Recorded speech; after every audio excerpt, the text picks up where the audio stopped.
উত্তর কোরিয়ায় কোনো বিরোধী দল নেই, সেখানে একটি দল, দেশটির নেতা কিম জং উনের দল।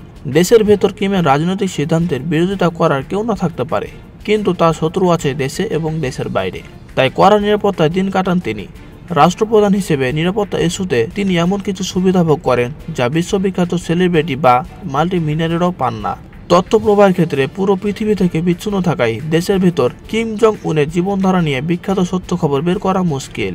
বৃহত্তম রাজধানী হেনা সফর করার সময় মেশিনগান বাহিনী, শক্তিশালী আর্মার্ড পার্সোনাল ক্যারিয়ার কিমের নিরাপত্তা ছিল। এগুলো ছাড়াও তার 30টি গাড়ির বহর ছিল, যেগুলো সবটি বুলেট প্রুফ। কিম জং উনের গাড়ি বহরের ইন্টারেস্টিং বিষয় হলো তার ব্যক্তিগত দেহরক্ষীরা।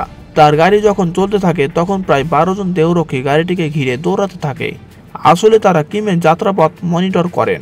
অনেক পরীক্ষা নিরীক্ষা করে তারই দেহরক্ষীদের নিয়োগ দেওয়া হয়। কিমের চেয়ে বেশি উচ্চতায় কাউকে দলে নেওয়া হয় না।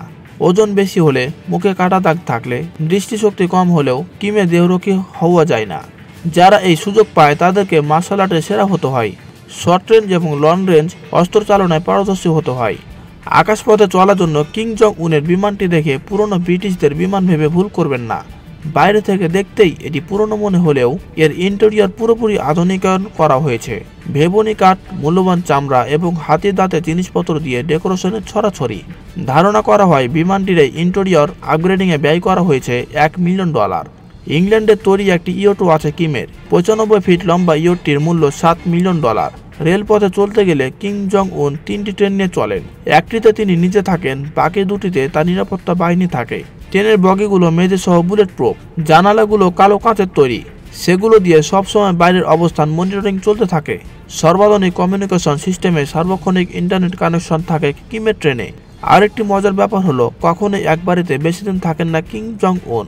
এটা ঠিক বিলাসিতা নয়, তার প্রকৃত অবস্থা শত্রুপক্ষ যেন জেনে না ফেলে, তাই তিনি ক্রমাগত আবাস বদল করেন। নিন্দুকেরা এর জন্য অবশ্য তাকে প্যারানয়েড বলে থাকে। এমনকি একটি মোবাইল প্রাইভেট টয়লেট তিনি সঙ্গে নিয়ে চলেন। নিজের একটা দ্বীপ, ভাবতেই একটা সুখ অনুভূতি হচ্ছে।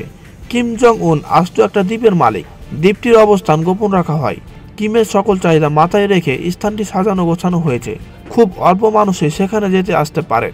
কিম তার বন্ধুদের নিয়ে সেখানে বিলাসী পার্টি করতে যান। তো বন্ধুত্ব করবেন নাকি কিমের সঙ্গে? বন্ধুত্ব টুরে গেলে কিন্তু সাবধান। কিম তার শত্রুদেরকে বাগে পেলে নাকি ছেড়ে দেন পোষা বিড়াল হামাচিদের মাঝে।